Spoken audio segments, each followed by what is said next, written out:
I have a fold-down workbench that's super handy and gets out of the way when I need it to. Recently, I added a shelf above it. It's great for storage, but not so great for light. So I decided to install a bright LED work light that turns on automatically when I fold down my workbench and turns off again when I fold it back up.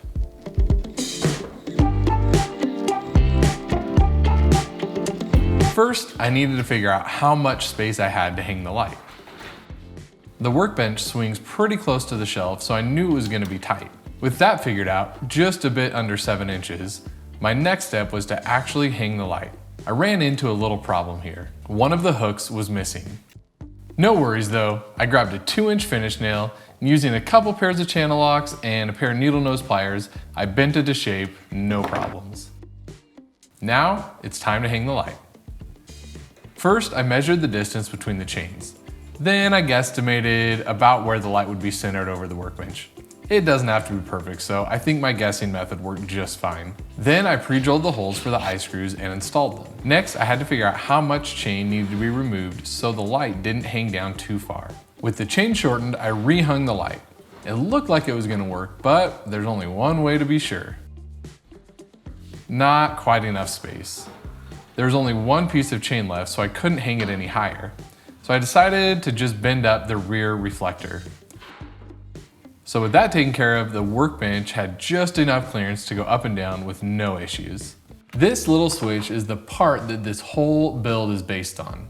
It's a simple little interrupter I bought from Lowe's. The important part, if you're gonna do a similar build, is to make sure you get the normally on switch. This means when the switch is depressed, it's off, but normally when it's not depressed, it's on.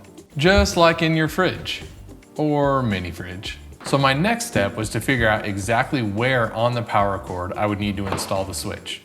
I marked the approximate location it would go, leaving myself a little wiggle room just in case. After consulting an electrical expert, Google, I cut the appropriate wire. At this point, I'm trying to figure out a solid way to connect the wires to the switch.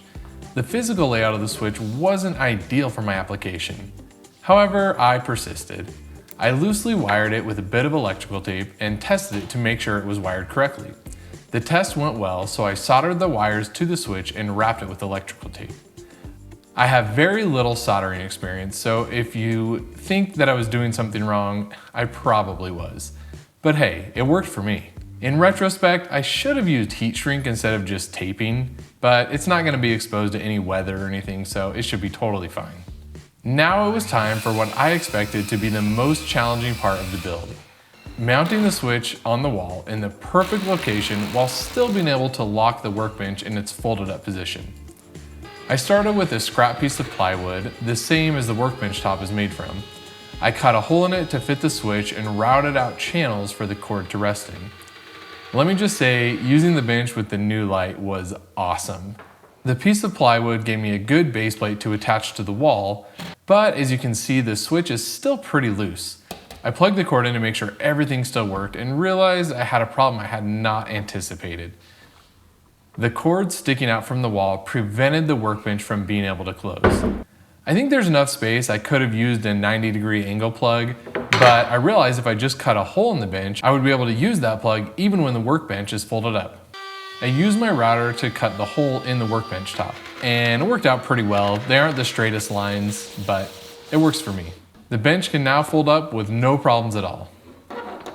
I still need something a bit sturdier for the workbench to rest against and to hold the switch more securely. I cut another piece of plywood to match the base plate around the switch and drilled out a large hole part of the way down to fit the bigger base part of the switch, then a smaller hole the rest of the way through for the final threaded part of the switch to stick out. This ended up working out really well as I was able to thread the nut on the outside of the switch and hold it securely. At this point, I stapled the cord up out of the way. The staples were just wide enough to go around the cord and not through it. I just had to be careful and make sure they were perfectly centered. The last thing I needed to do was space the latch out farther from the wall to accommodate the new switch. I cut down a 2x3, which was exactly the distance I needed. I pre-drilled the holes to avoid splitting, then attached it to the wall. The last thing to do was reinstall the latch, and that's it. The whole project was complete in just a couple hours.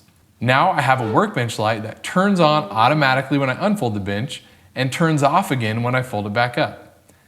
If I have an ongoing project and can't fold up my bench at the end of the day, I can just pull the chain and turn the light off. Now, could I have just hung the light and used the chain to turn it on and off? Sure, but this is so much cooler. Well guys, this project is complete. Later.